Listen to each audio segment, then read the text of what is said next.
Go. Hi guys! Welcome to my vlog. For today's video, samahan niyo po akong magsaing.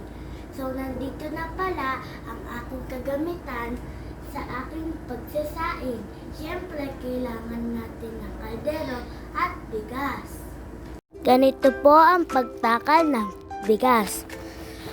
Base po ito sa inyong pamilya kung ilan po kayo kakain.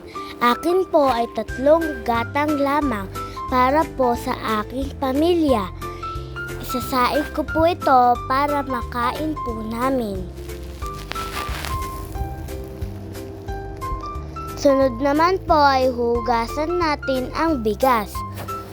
Kailangan po natin hugasan ng bigas ng 2 beses upang masigurado po natin na walang tayong makakain na mikrobyo.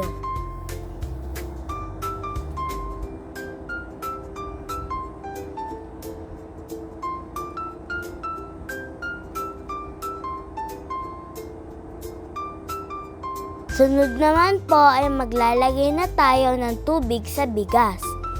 3 takal po ng tubig ang ilalagay ko sa bigas dahil 3 gatang din po ng bigas ang nilagay ko sa kaldero.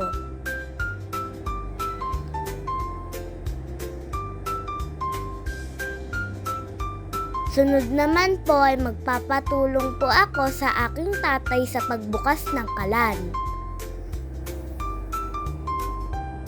Sunod naman po ay ilalagay ko na po ang kaldero sa kalan at tatakpan ko po ang kaldero.